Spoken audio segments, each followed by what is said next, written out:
Hello, my lovelies. Welcome back to another episode of Raised by Curiosity. I am your host, Morgan, and today we are going to be talking about why you can do hard things. It's also going to be mixed in with my marathon that was 6 months ago back in October and my devotional, because a lot of you asked based on my last episode, you wanted to hear my devotional, and a large portion of that is due to my marathon. I am still here on this earth because of my marathon. We're going to get deep pretty much like we do in every episode, but I'll put a trigger warning banner here. Today we're going to be discussing topics on suicidal ideation, sexual assault, depression, anxiety, things of that nature. So if this is a tough one, I will put timestamps obviously in the description so you can skip to where you would maybe prefer to skip around those harsh topics. But running that race did end up saving my life, and I do strongly feel, now that I have run one, that everyone should run one marathon at least once in their life, or commit to some outlandish goal you don't think that you can achieve and try achieving it, because I promise you it will shape you into who you are completely on the other side of that finish line. Outside of that goal, you will be a different person than when you started, which obviously is the basis behind the title for today's episode of why you can do hard things even if you feel like you can't. So I have my notes broken down into a couple of different segments. I have my why, I have my takeaways, that is a mix of what happened during my prep and my race and my takeaways from all of those moments. And then if I have time, I will get into my tips for anyone who's thinking about running a marathon or a race of that nature and you are a first timer like I was. If not, and I run out of time, because I'm pretty sure that I will, because I am a certified yapper, I will do that in an entire separate episode, and I will come back to that one for later. If this helps one person feel less alone, or help someone that is probably going through the same things that I was going through, and sometimes occasionally I still do go through, then I've done my job. And I am appreciative of you guys holding space for me if you do decide to get through this episode, because we are going to get into some pretty deep topics in this one. So without further ado, grab a fun drink, grab a fun snack. If you're driving, eyes on the road, and we'll jump straight into it. Okay, starting off really strong, my why. Maureen, why did you decide to run a marathon? A little bit of background about me, full transparency. I was not a runner when it came to middle school and high school. When I was in track, I was a hurdler, jumper, and thrower more towards my junior and senior, but I was never a long distance runner. If anything, I was a sprinter occasionally, since I already did the 100 and 300 meter hurdles. There was an occasional time where I would step in for the 200 meter or 100 meter dash if one of the girls was sick, and my coach would say, of all the people who are not already sprinting, you're the next best option if all of our people fall through. I was not a long distance runner. The only long distance thing that I did was go on walks and hikes with my family and friends. Until it came to fall semester my freshman year. I accidentally signed up for a 10K course instead of the Tai Chi course. And when I was on the little portal login, when I was signing up for classes in the purgatory, that is graduating from high school, but you haven't quite entered your orientation yet to get, to college, your first week of college, the purgatory summer between graduating. And I was signing up for things by myself. I didn't have an academic advisor that was helping me. So I was doing it on my own, and I accidentally selected the wrong class, but my mom and I made a joke about it, and she said, well, at least you won't gain the freshman 15. This is true. I didn't. I walked everywhere and I ran everywhere. I also went to a really big school, so I walked around on a very big campus, but I'm getting off track. So with that background being said, I know a lot of you are going to say, Morgan, why did we choose to run a full marathon? Why didn't we choose a half, maybe a 10K, maybe a 5K? Why are we running, period? That's a great question. The short answer that I can give you is that there is a lighthearted reason, and then there is the heavy-hearted reason, where we will open my Pandora's box of vulnerability. The first reason, to make a long story short, my best friend who was living with me at the time, she was the stone cold definition of discipline. The girl had a regular 9 to 5. She worked out 2 times a day while she was training for her marathon. She would get up at the crack of dawn, do her morning routine, go on a run, or go to the gym first. Sometimes she would alternate, but usually it was running in the mornings. Then she would do her 9 to 5. Then she would immediately go to the gym, leaving her 9 to 5, then come home, eat, shower, and be in bed by 8:30. And to someone like me, who at the time was a crippling night owl, I was that way through my entire collegiate career. I don't think I went to bed before 1 a.m., maybe ever. My life has changed since that moment, or since that time period of my life. But watching someone go to bed at that time and be that disciplined outside of their work was dumbfounding to me. And it really did kind of smack me back to reality of wow, I really do only have so much time and I'm only this young once. And I'm kind of doing a disservice to myself for not being as disciplined as she is. So while she was living with me, I was able to watch her train for her first marathon. And then on actual race day, I was standing at the finish line with her friends and family, waiting for her to cross, waiting to film the beautiful accomplishment that was her finishing her first marathon. Kudos, getting ready to celebrate, etc. And when I was standing there at the finish line, and I was watching the types of people who were crossing the finish line, who were able-bodied, and then I saw people who were not 100% able-bodied and were either running the race with an amputee, or they were running the race in a wheelchair or a trike, or the loved ones that were pushing their friends, family, whoever, or if it was a charity runner and they were pushing someone who was in a wheelchair or a trike. I realized I had absolutely no excuse, being able-bodied that I was, not to be running a race like this and pushing my body to limits that it didn't know existed. Thus began my marathon training. Now comes the more heavy-hearted reason on why I decided to run a marathon, and I will go ahead and put trigger warnings here on the screen, and I will also put the timestamp on when I recommend you skipping to if you would like to skip this portion of it. Originally, when I told people that I was training for a marathon, I joked about the experience. I joked about doing it for the mom lore, as the kids say nowadays. I joked about doing it for the experience and just having something fun to talk about on my deathbed or with my grandkids, when in full reality, the more deeper rooted, trauma rooted version was that it was a deadline for myself. It was a deadline to keep pushing towards. It was a deadline telling myself that I couldn't give up yet, that I had to get to this one thing. It was one more thing to complete before I ultimately made the decision not to be here anymore. In a way, it gave me purpose. It forced myself to get out of bed. It forced myself to eat. It forced myself to shower, to brush my teeth, to do the stupid daily mundane tasks that someone who is so far into the hole and so far deep into the labyrinth that is suicidal ideology, depression, and anxiety. It was the only thing that was kind of giving me purpose enough to get out of the hole and to do those daily tasks. I have fought with passive and active suicidal ideation for a majority of my life, and a lot of those triggers were from my childhood, which I didn't really realize until I spent time in solitude, running on these runs, training for this freaking marathon, that this is where all of my trauma really stemmed from. Again, I will get into sitting in solitude and finding things out about yourself that you didn't know existed because you shoved them into a back corner of your brain and pretend that they're not there, and you sweep them under the rug and hope that you never have to look at it again. But I'll get there. I was battling with the inner thoughts of my past sexual assault experiences, my domestic violence experiences. I was struggling with grief and loss and trauma from multiple different times in my life, and specifically my childhood, as well as constantly seeing everyone else around me evolving in some way, shape, or form, whether it was, and this is going to sound extremely cliche, but at the time period that is post-grad, it's a very fragile time because you go from being surrounded from all of your friends, family, loved ones, and everyone else, living in a town, a college town, where everyone is your age, and me being an extreme extrovert, there was always something to do, and I always had friends around to do things with.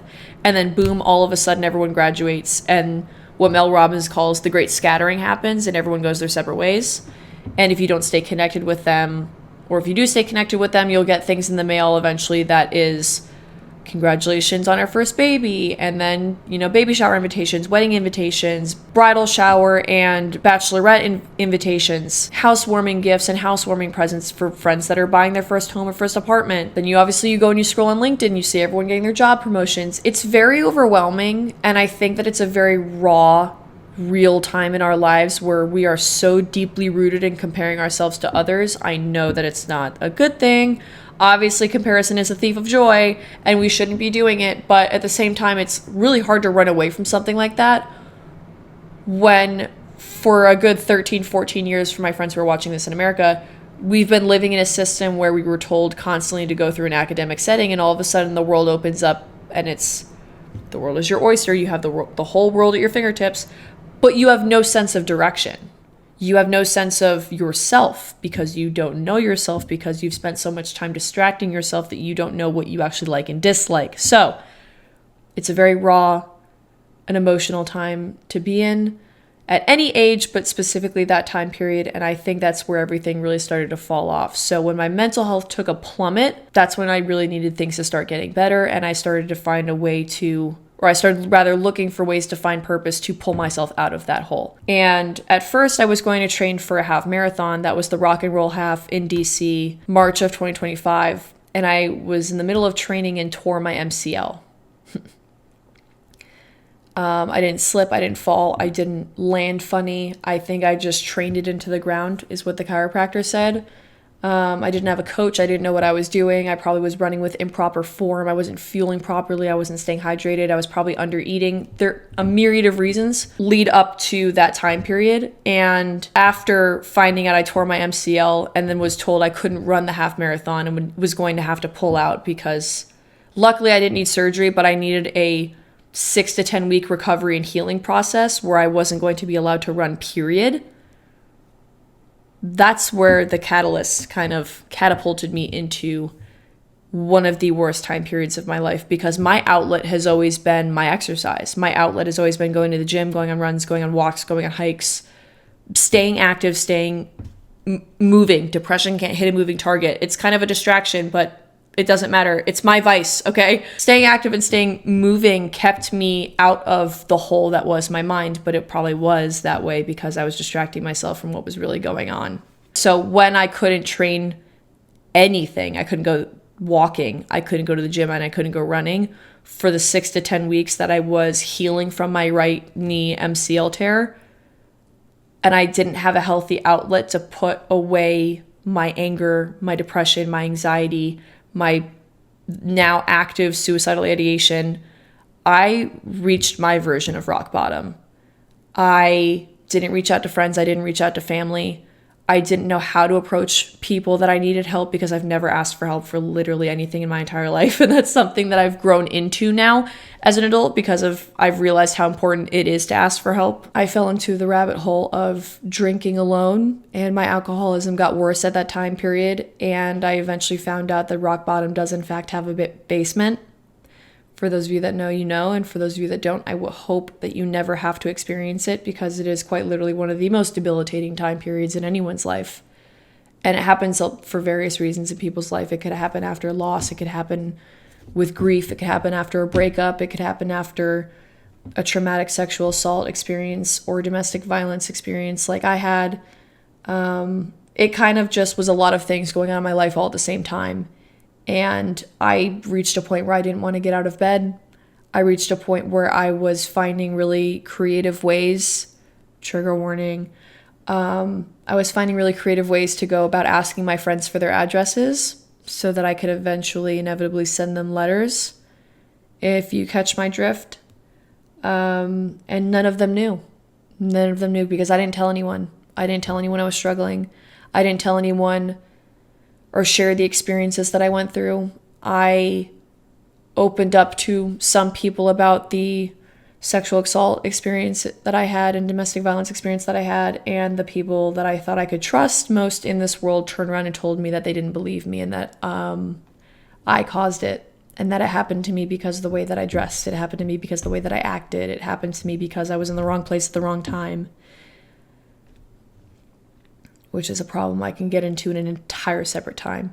But basically, I've already said so because I can never tell a long story short. I hit my rock bottom and then found out my rock bottom had a basement. So I had to find a way to pull myself out of it. And the only way that I could do that, or rather found my only way that I was able to accomplish doing that, was one day I was sobbing so hard on my bathroom floor, sobbing my eyes out. And I did not grow up in a religious family. I grew up going to church with my grandmother occasionally, but I myself did not consider myself a religious person. In that moment of weakness, in that moment of complete crippling, debilitating depression, I reached out to God, and I just started talking to him through crying on my bathroom floor, feeling nothing but absolute disgust for myself, hatred towards myself, anger towards myself, because again, like I talked about in my previous episode with feminine and male rage, or male and female rage, I'll switch how I word that. If you don't find an outlet, and if you don't find a way to heal from what has hurt you, you turn your anger in towards yourself. If you don't find a way to heal from your past, you will turn that anger and that depression and that sadness inward. You can lash out and take it out on others as well. None of this is a good option. It just is something a lot of people battle with on a day-to-day basis. But at the time, I had so much anger and resentment and hatred turned inwards towards myself because, unfortunately, that was not my first sexual assault experience, and that was not my first domestic violence experience. And I grew up going to karate, received my black belt, learned how to defend myself, learned how to conceal carry, all these fun things. And when the time came when it happened again, because a woman never thinks it's going to happen again until it does, when the time came when it happened again, I reverted back to my old habits of fight, fawn, freeze.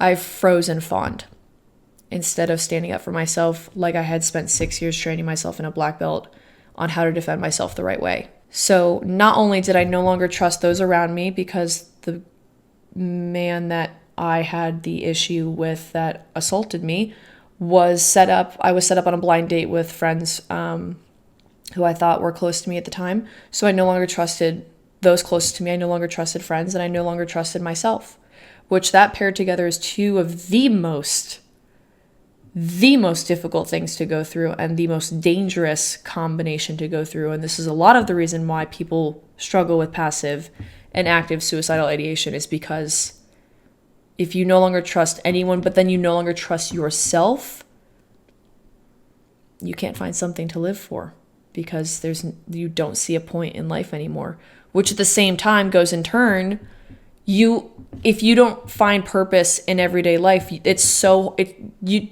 don't understand discipline. The concept of discipline to you flies right out the window because you think if there's no purpose in life, there's no purpose of me getting out of bed. I don't want to be here anymore because I don't think anyone would care if I wasn't here anymore because I'm not adding value to the world, to life, to the people in my life. The concept of discipline to them doesn't even exist, which me trying to explain that to someone who has not been in that stance could never understand it. And it was only me having to live through it to understand that. You can do your best to explain it to people, but unless you're actively living in that situation, you can't make anyone else understand until you decide to flip a switch. And for me, God was that switch. When I was sobbing my eyes out, begging for his help on my bathroom floor, begging for him to give me a sign that something was there, some kind of creation was there, if there was the universe, if there was a God, to help pull me out of it because I didn't want to die. But I did. Like it was this crazy combination between my conscious and subconscious, I guess you could say, or inner child and adult life. I have no idea, however you would like to visualize or comprehend that. He basically, I get so emotional when I think about it. I get so emotional when I think about it. He told me to find something, some kind of deadline to get to, and if that didn't make sense till then I could reevaluate.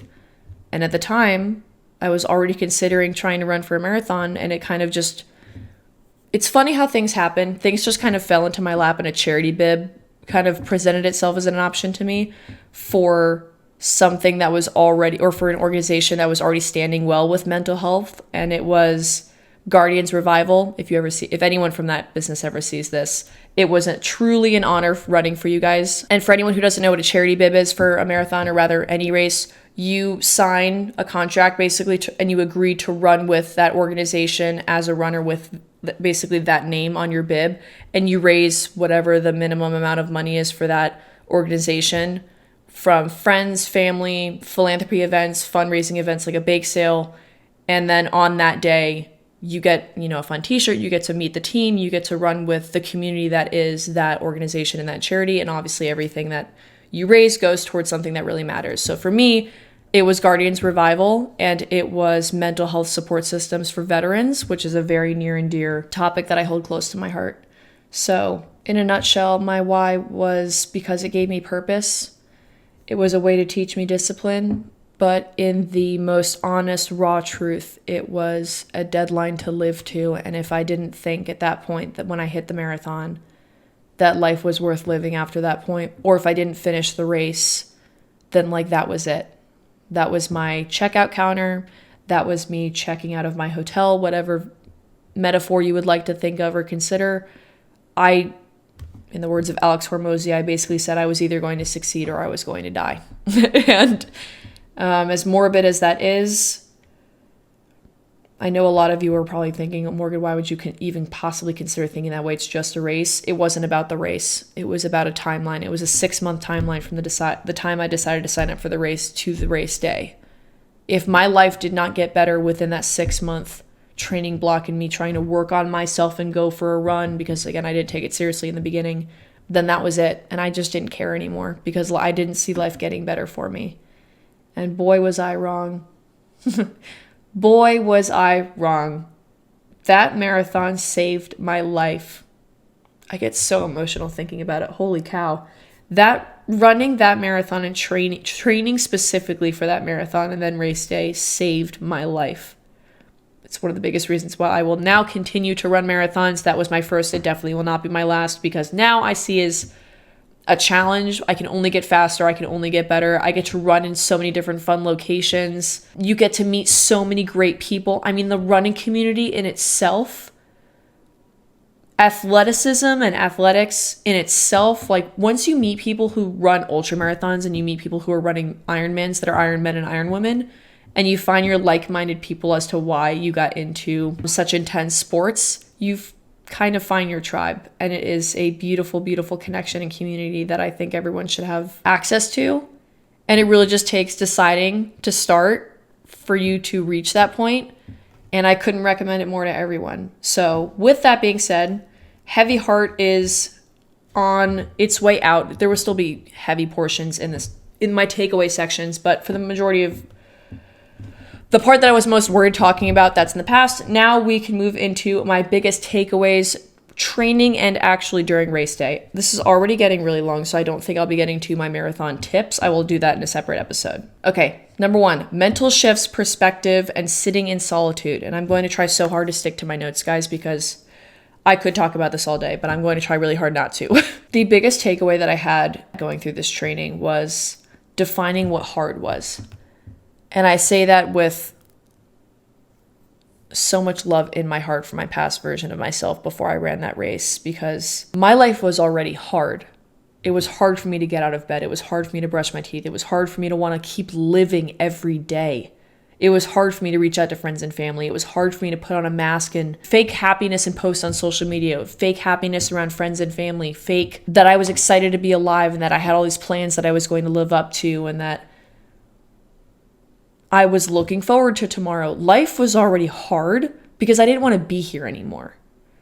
So the concept behind marathon training being hard, yes, it was going to be physically demanding, but I thought it couldn't be any more emotionally and physically demanding than I'm dealing with right now. So I took it on and I said, if I could do that, then I can do this, but I will get there. I don't want to get ahead of myself. But outside of that, you have facing you and working through your identity work. When you're sitting in the solitude of these long runs, which for me, before I started training deeper into my marathon training, the beginning of my marathon training, a long run to me was 5, 6, 7, 8 miles. Towards the end of my marathon training, at the end of my 6-month training block, my long runs were upwards of 16, 17, 18, and then I think my longest long run before my race day was 19.98. It was for time. It was not for distance. I know you guys are going to say, why didn't you just do 20? Because me and my coach decided on a time, not a distance. Anyway, you spend a lot of time sitting in solitude. If you are not someone who is running with a run club, which I would assume you're not running with a run club every single time you go running, because for me in my marathon training, I was running 4 times a week. I was doing 3 runs that were anywhere between short and mid-distance runs in the week, and then my long runs were Saturday mornings.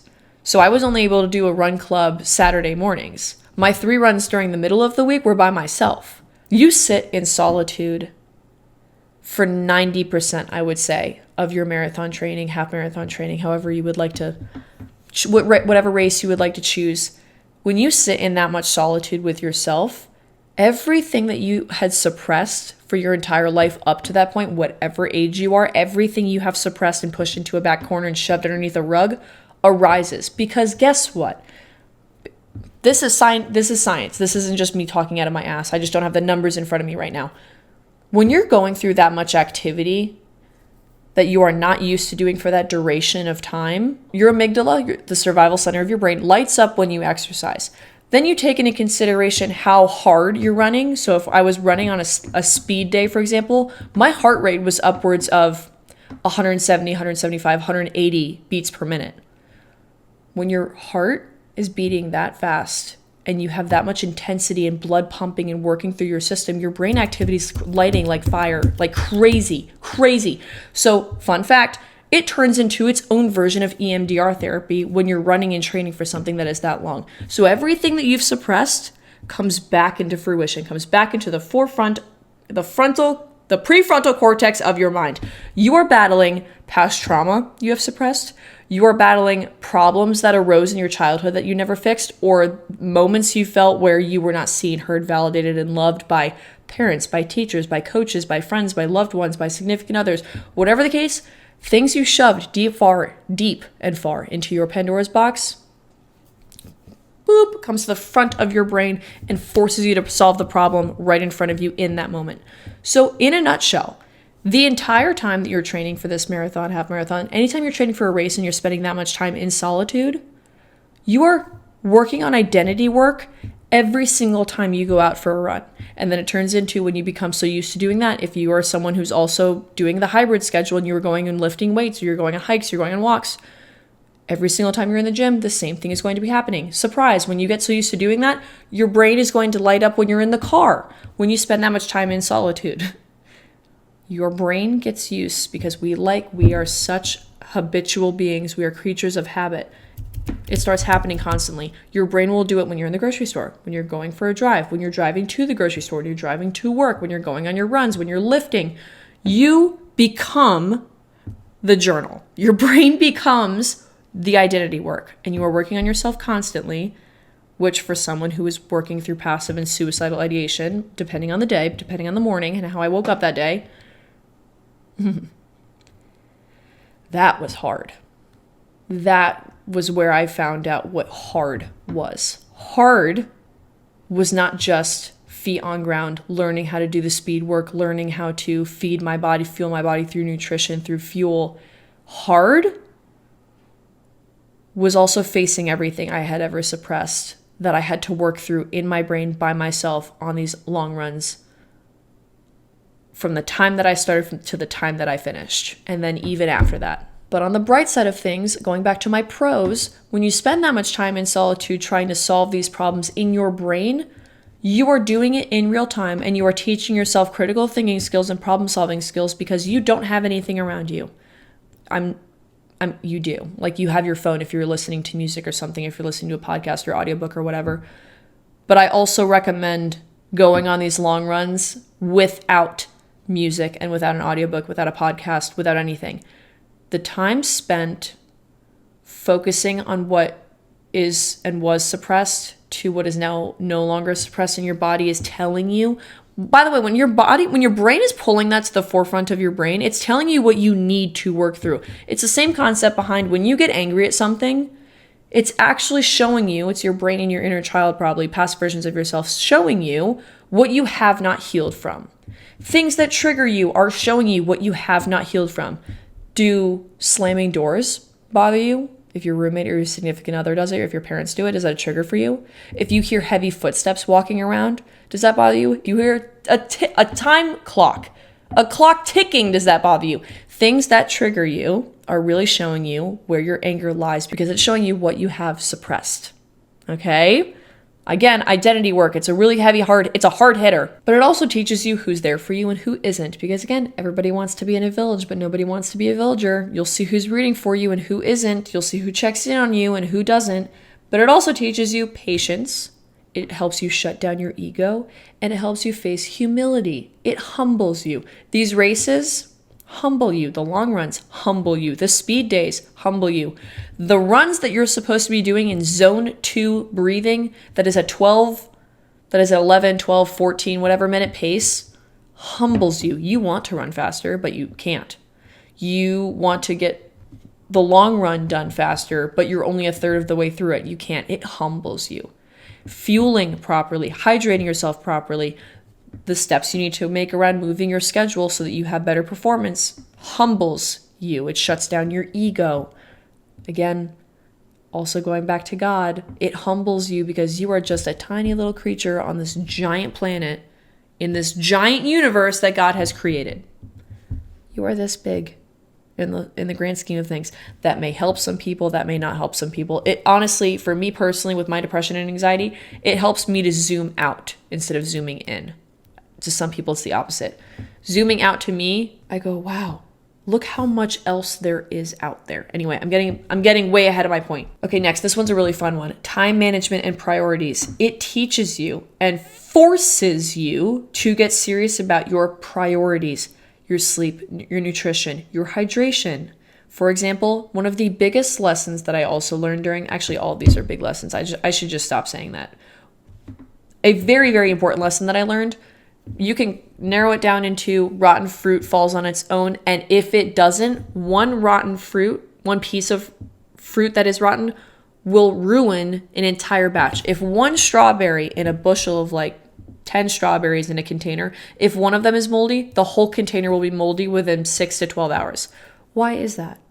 It's the same thing with bad habits. It's the same thing with bad company and keeping bad company versus good company. If you have bad habits, you will in turn have bad performance. If you are staying up drinking too late or you drink too much, you'll perform poorly the next day. If you eat poorly and don't fuel and hydrate properly the day before, you will perform the next day on your run poorly. If you stay up doom scrolling instead of getting anywhere between, you should not get 6 hours if you're going on a long run, anywhere between 8 and 10 hours of sleep the night before, and you're up doom scrolling instead of getting that sleep, you are going to underperform the next day. If you keep negative company, or if you want to go back to social media, because everything you consume is a part of your diet, if you're consuming negativity holistically, negative company, you're reading negative comments, you're seeing negative related videos on TikTok and Instagram, you're listening to melancholy negative music, your mindset is not going to be in the right place when you're on these runs, when you're training, when you're eating, the food noise when you're eating. If you do not fix your bad habits, they will debilitate you and cripple you, and they will cripple your performance. But if you prioritize your performance over everything else, your bad habits will fall away. You will stop doom scrolling because you prioritize sleep. You will stop eating like shit because you prioritize feeling really good the next day, and you feel well when you fuel properly. You will stop drinking a bunch of sodas and drinking every single night and just switching to water and electrolytes and maybe a fun Diet Coke or a coffee here and there because you prioritize your performance the next day. You stop doom scrolling on social media or let go of bad friends or stop following certain accounts that is the negativity and only look towards the positivity, because you find you run better and you train better when you have a positive mindset more than the negative mindset. The rotten fruit will fall on its own. The bad habits will fall away on their own, one step at a time, based on your priorities. This one, I probably should have saved for the end. I'll just say it now. Pushing your body to limits you didn't know existed. I will stand 10 toes down, 10 fingers, 10 toes down on this firm now that I've been through it. If you do not force yourself into positions where you can see what is possible in this lifetime, you will always assume everything is impossible. I'm going to say that again. If you do not put yourself in positions where you can see what is possible, you will believe everything on this planet in this lifetime is impossible. This is where I'm going to tie in my experience and devotional again. During my marathon, everything that I thought could have gone wrong did. I was sick the entire week before my marathon. My right knee that I tore my MCL in January, my marathon was in October. So yes, I decided to run it 10 months apart. It was a 15 to 20% tear is what the chiropractor told me. It was not a full tear. I didn't need the $13,000 knee surgery. I just let it heal naturally. Anyway, my right knee, I injured 1 month out. I was sick the entire week before my marathon. I hit the wall, the mental wall and physical wall, at mile 9 out of 26.2. 9. I didn't think I was going to finish. I had a full-blown panic attack at mile 13. And for those of you that don't know, the course that is the Marine Corps Marathon, that's the race that I ran last year. The entire mile 13 to 14 is what's called and considered the Blue Mile, where they line the course with pictures of lost loved ones. And I can't remember if it's lost loved ones of anyone who's running the race who are not veterans or are veterans, or if it's just pictures of lost loved ones who are veterans. I can't remember. Either way, it's 1 mile of silence. People recommend not speaking. And if you're listening to music, you take out your AirPods, your earbuds, you take off your headphones. You don't talk to anyone. There's no whistling. It's very emotional. And I sobbed through the entire thing. But also, halfway through this mile 13, I went to a full-fledged anxiety attack. Full-fledged anxiety attack in the middle of my freaking race. I was crippling and debilitatingly sobbing to the point where I had to pull over to the side so I wasn't, because I was sluggishly stepping, pulled over to the side. Racing, ruminating thoughts were hitting me like a wall. My PTSD was throwing back on me. I really thought that I wasn't going to make it. I laughed through it because that's my dark humor. That's my way of coping with it. I'm sorry if that triggers anyone. I, in my mind, was so far into my ruminating thoughts and my anxiety and my depression that I looked at myself and said, I can't finish this race. My body can't handle it. My mind can't handle it. My knee can't handle it. I can't. This is too hard. We're going to circle back to this. I thought that I was going to have to DNF the race, and that because, remember what we talked about earlier, because I wasn't able to finish the race, that wasn't deemed my version of success. Thus, in turn, I didn't meet my goal. If you catch my drift where I'm going with this, I met my deadline and I didn't exceed what I was going to, and I could go home and start, I don't even want to get into it, start the planning process. You understand what I'm trying to say. Middle of mile 13. I'm sitting on the sidelines. I'm sobbing, heaving. I asked a Marine who was on the sidelines, who was next to the spectators, to throw water in my face. And he did. And then I threw water on myself from my water pack, refilled it. My friend Meredith, if you're watching this, I absolutely love you. God knew I needed an angel for this race. And it was a total coincidence that we were both running the race at the same time. And I could not have done it and finished it without you. Thank you for quite literally holding my hand the entire race, because again, I don't know what I would have done without you. My friend Meredith looked at me and said, you can do this. You've trained up to 19 miles. You absolutely can finish this. It's doable. You can do this. After some conversations, probably 5 or 10 minutes of conversation, we pulled back out into the lane that is back into the crowd of running. And I shit you not, I could get so emotional talking about this.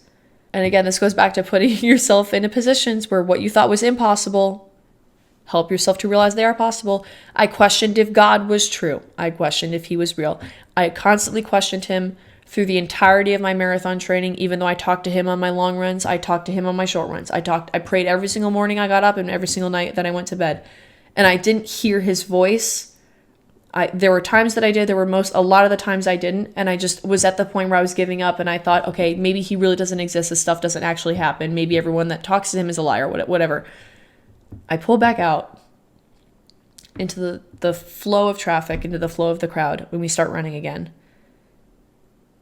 And as I'm thinking in my mind, word for word, I had just finished the sentence in my mind of, that's it. I met my goal. I'm done. I don't see a purpose anymore. I don't see a point in being here anymore. There's no point in me trying to live anymore. At the same time that I'm having that thought, I get so emotional talking about it. In the split second that I finished that thought, I'm not going to cry. I might. A couple runs right in front of me and my friend Mare. And on the back of their shirts says, God works in mysterious ways. Dear person behind me, the world is a better place with you in it. Love the person in front of you. Sobbing, running in the middle of the road, sobbing. Because in that moment, not only did a switch flip in my brain, the fire lit under my ass, whatever you could say, sobbing. Because every single time that I asked God for a sign, every single time that I begged him to show me that he was real, to talk to me, to be in my head, to overcome my thoughts, to have the help, like kick the devil to the curb, take away my negative thoughts, take away this passive and active suicidal ideation, the depression, the anxiety, lift it off my shoulders and bear it himself. I never received an answer. But in that moment, in that moment, when I read what was on the back of the shirts, I'm going to insert the image here, by the way, so you guys can see it. And if any one of you that is my listener is this person in the picture, please DM me, please message me so I can thank you for quite literally saving my life. I knew in that moment God was real. And from that moment on to now, you cannot tell me otherwise. You cannot tell me he doesn't exist. You cannot tell me he is not the end-all be-all creator. You cannot tell me that everything happens for a reason, that he has a path for us. He has a plan for us. Everything is on his timeline. That moment changed my life. And I think that is the turning point. That is the moment that saved my life during that race. And God works in the most beautiful, mysterious ways. And if you ask, you shall receive. If you ask for him, he will come through. It might take a while, but he comes through. So with every step from mile 13 all the way to that finish line, every single step, because he told me that I deserved to be there because I had the privilege of being there. With every single step was telling myself, it is a privilege to run. It is a privilege to be sore because it's supposed to hurt. That's why you run these things. It's supposed to hurt. You're supposed to be sore.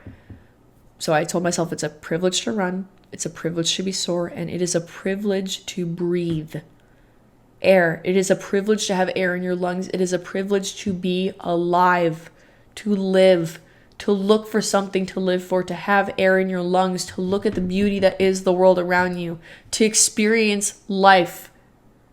He died on the cross for us so we could live. And I was going to take my life away when he did that for us? No.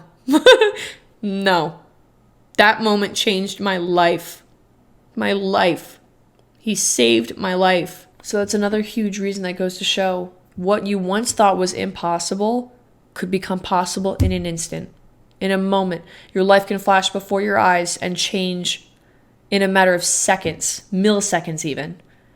You just have to give yourself the opportunity and put yourself in a path, in a position to see that. Because when you choose intention and you choose a direction, wow, that rhymed. I didn't even consider that. Stick with intention and you choose a direction. You can see how much you can accomplish, not only for yourself, but for others, but for this conversation for yourself. When you simply make a decision and you get on the road and you just drive. You pick a direction. You can't sit in the what ifs. You can't sit in the past. This is why a windshield is bigger than a rearview mirror. I've said it before, I'll say it again. You have to look forward, acknowledge your past. You have to heal from your past to move forward, but you can't constantly be looking behind you. You have to pick something to move forwards. You need a goal. You need a purpose. You need to strive towards something so you stop looking that way. You don't drive this way.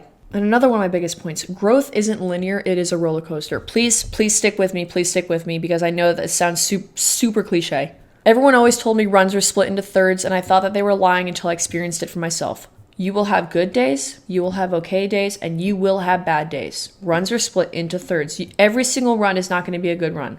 Every single run isn't going to be a bad run. You are going to have a lot of middle runs. They're okay. I didn't feel great, but I didn't feel horrible. I could have done better, but I could have done worse.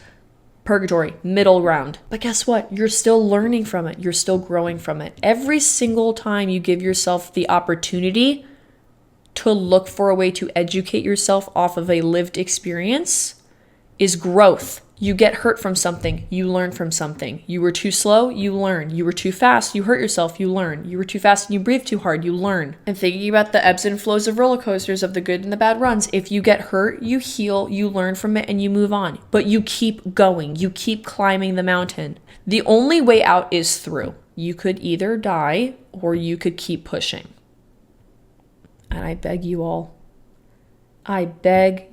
all to keep pushing.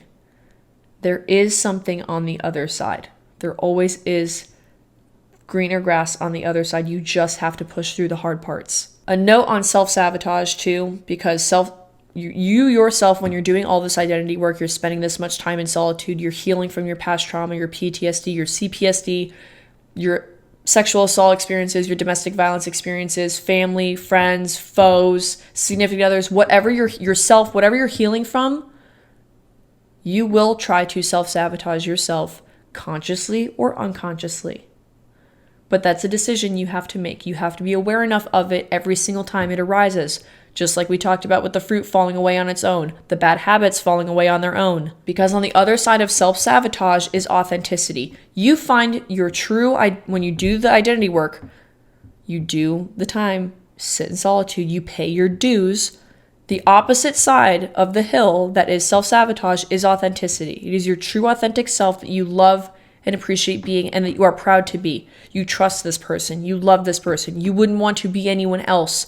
You walk into a room and you own the room because you've earned your place, because you've earned yourself. A coach and creator that I watch endlessly, and every single time I see one of his videos, I always say to my friends and send it to them and say, every single time you miss a Drake video, a Sip Drake video, you miss a gold mine. One of my favorite quotes that he always says is, can you stay out of your own way long enough to stack momentum? He has a shirt coming out with this, and I'm probably going to be one of the first people to purchase it. But it's an honest question you have to ask yourself when you are going through the identity work, when you are going through your own trials and tribulations, when you are pushing yourself to the breaking point and you are paying your dues to get to the other side of self-sabotage that is authenticity. Can you stay out of your own way long enough to see results, to see momentum, to see the stackable evidence of proof that is your authenticity, your confidence? Competence breeds confidence. Because when you reach a full level of authenticity and you are happy and fully satisfied, satiated even with yourself, you overcome people-pleasing and the fear of being perceived. Two of also one of the most dangerous combos a person can live through. And as someone who is a recovering people-pleaser myself, it's another thing marathon training helped with immensely, was getting over the fear of being perceived.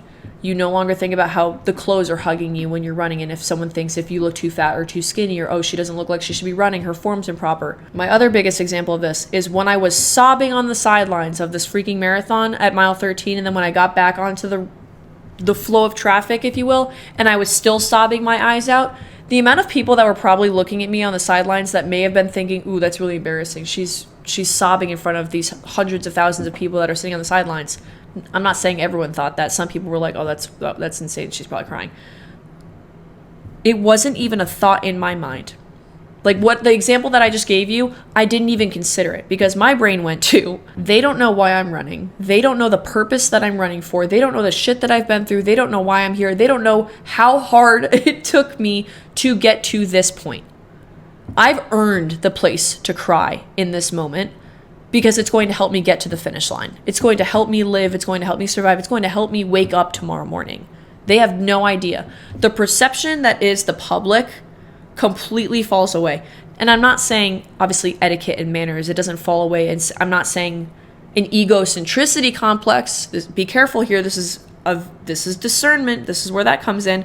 This isn't my ego talking. This is genuinely coming from a place of the people pleasing, and the fear of being seen completely falls away when you are dealing with something that is that strenuous of a life or death situation. It is the same form of other forms of confidence. If you have earned your place in a room, it's because you have so much evidence stacked against you and behind you to show you that you have earned your spot in that room. It goes this way with education. It goes this way with athletics. It goes this way with collegiate careers. It goes this way with hobbies. It goes this way with mindset.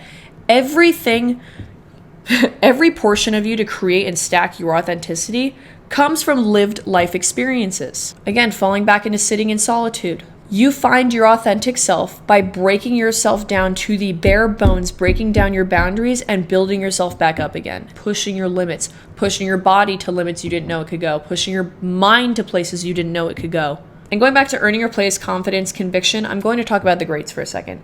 I personally do not believe that one person is born great, because I believe that God gives us opportunities for us to be put in positions where we can choose to do the work to become great. The greats that you look up to in whatever niche, career, hobby, etc. that you're looking up towards, the arts, acting, singing, dancing, going to school like Juilliard, or you can be looking toward the greats that is athletics, that is bodybuilding. You could be looking up to a role model that is a sports player, an athlete, any of those. God is going to give us opportunities to become great, but we have to make that decision for ourselves. We have to choose to do the hard work. Diamonds aren't always diamonds. They have to go through a transformation period, just like you do, just like the greats had to in their time period. They had to pay their dues over time, under pressure, under immense amount of pressure to get to where they are. For some people, it's this amount of time. For some people, it's this amount of time. A diamond doesn't always look that way. It doesn't just show up one day on someone's doorstep or in a jewelry store, a diamond. You have to put it through pressure. You have to do the hard work. God will give you opportunities every single day in your life to stack habits, to stack momentum, to get to where you want to go, to get to the goal that you want to go. Sometimes the prettiest, most clear, sparkling 10-carat diamonds are the ones that had to go through the most pressure. I think you're picking up what I'm putting down. So remind yourself, practice doesn't make perfect always. Sometimes it does, but it does make permanent.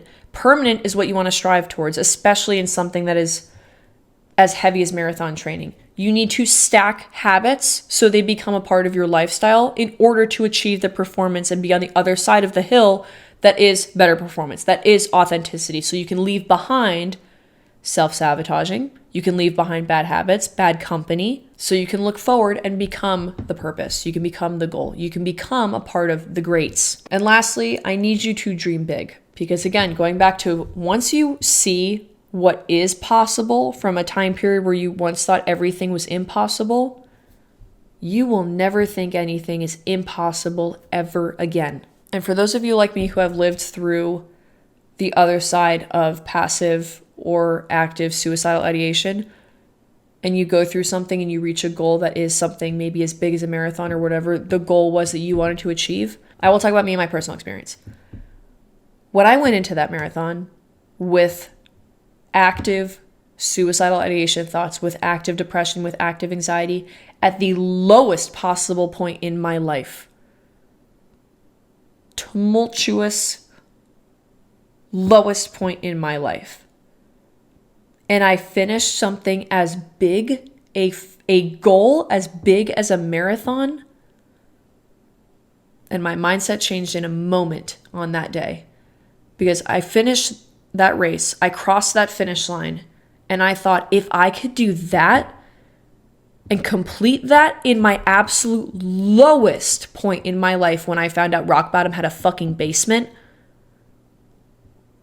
and I still finished that, I completed it, I earned it, there's nothing else I can't do. Nothing to me seemed impossible from that moment on. If I have a goal, I'm going to chase it. If I have a dream, I'm going to chase it. And I'm not walking toward them. I'm sprinting. I'm running towards these goals. Nothing seemed impossible to me in that moment. And to compartmentalize that and try to describe that to someone who has not been in that situation, I realize is difficult. But from me to you, from someone who really thought the end all be all was death and that there was nothing else for me on this planet, on this plane, and God didn't have a plan for me, or he didn't even exist. Nothing was the answer to me. And all of a sudden the doors opened to endless amounts of possibilities and nothing became everything. I was never the same after that. To this day, I'm not the same. The person that I was at that start line is not the person that I was at that finish line. I once saw in someone else's post who posted about her marathon, and the top line was, "That race owed me nothing, but I owe that race everything." And I could not agree more. That marathon and training for that marathon saved my life. It's why I have this tattoo, and it's now why I have this tattoo. Ataraxia is the second tattoo that I ever received in my life. It was the first script tattoo that I received.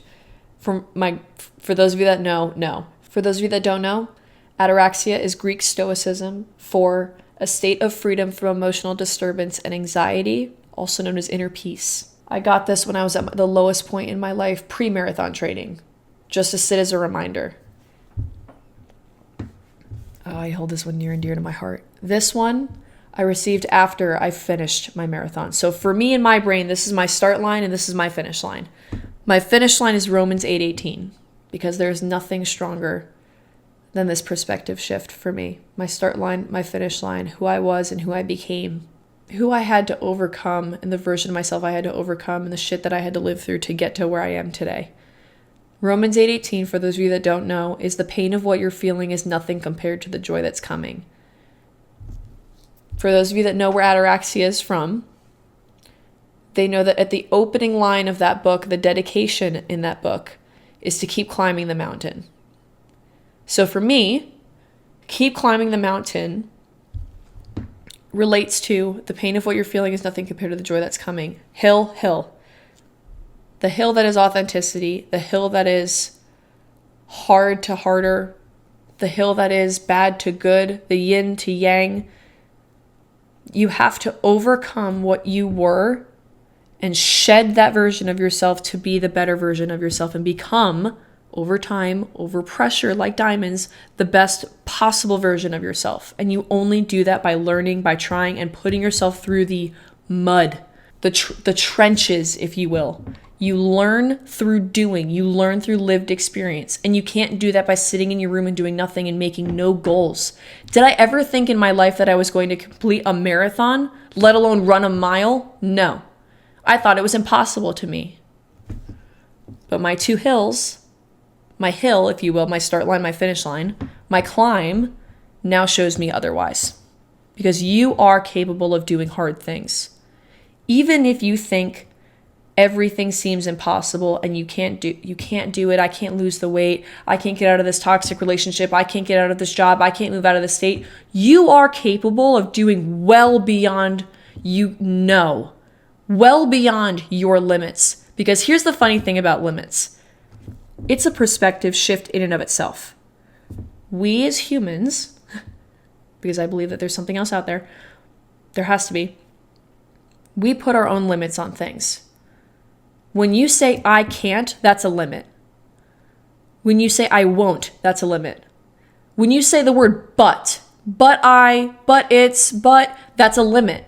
I saw people cross that finish line who were not 100% able-bodied and had various versions of disabilities or were missing certain limbs. If they can do it, I can do it. If so-and-so can do it, I can do it. It's the same way with my goals now. If someone already has it, so can I. If someone can afford that car, so can I. If someone can make this much money, so can I. If someone can make this kind of business, so can I. If someone can have this beautiful family, so can I. If someone can be this happy in themselves and satiated in their life every day and be excited to wake up in the morning, so can I. So I have both of these tattoos now to commemorate not only my athletic journey that my flesh was able to do, but the mental health journey that I overcoming my passive and active suicidal ideation thoughts and becoming the best version of myself that I can be. And it doesn't happen overnight. I'm still building it. I'm still stacking evidence and keeping habits with me every single day to get to that version of myself. So if there's anything I want you to take away from this episode, push your limits. Dream so big. Push limits and try new things. Live life experiences, because we really do only get one life and you're not getting any younger, however old you are when you're watching this. But also, I can't express enough how much I think everyone should run a marathon at least once, because of how much it teaches you. How much identity work it takes to get from start line to finish line, and the different version of yourself you will be when you cross that finish line. And then think about how many different versions of yourself will change every single race, and how much you will learn about yourself every single race. Time spent in solitude, humbling yourself, letting go of your ego, letting go of your past, healing from it, moving on, setting new goals, bigger dreams, bigger ambitions. There's so much left to live for on this earth. There's so much left to experience. You just have to take and open up your eyes and the opportunity to see it. Allow God into your life so that He can show you how beautiful life is. And again, if you have letters to write, like I did, if you have letters to write, you have a reason to stay. If you have one letter to write, you have a reason to stay. If you feel like you have no letters to write, write to me. My DMs are always open. I try to go through them as much as I can every single morning and every single night. If you feel you do not have letters to write, write to me. And if you have letters to write, you have a reason to stay. If you have a reason to tell people how much you will love and miss them and that it wasn't about them and it was just you, and you know that those people will miss you and you're sorry for the harm you're going to cause them, whatever you were going to put in that letter, you have a reason to stay. Because mental health matters, and we need to stop treating it like a taboo topic. We need to start talking about it more. Mental health matters. You matter. You are seen, you are loved, and you are validated. I'm going to hold your hand when I say this, okay? Because I've been there. I was there for a long time. And then some mornings I still wake up and I'm still there. Healing isn't linear. It's a roller coaster, just like I talked about marathon training is. But you have to choose the fight every single morning when you wake up. You have to choose to want better. for yourself, for your future spouse, for your future kids, for your future version of every version of you. Think of what 80 or 90-year-old version of you would be saying on your deathbed. I wish I did this. I wish I did this. Don't be the I wish person. Live it now. Live it now while you still can, because there's still time. So again, if anyone relates to this, you are seen, you are loved, and I hope you are validated. I hope that this was a safe enough space for you. Thank you for holding a safe space enough for me to share my story in my devotional, because I will never stop talking about it, and I will never shut up about it, no matter how taboo people consider it to be. It's the reason I'm alive. It's my devotional. It's the whole reason why I believe in God, why I have a Bible verse on my arm. If you were to ask me that 3 years ago, I would have called you insane. It's incredible how he shows up for you when you simply ask for signs. So again, thank you for listening. I hope this helped just one person. Again, DMs are always open. If this conversation sparked anything new that you would like to talk about, I will do my best to get back to you and find it. And I will see you guys in another episode of Raised by Curiosity. Love ya.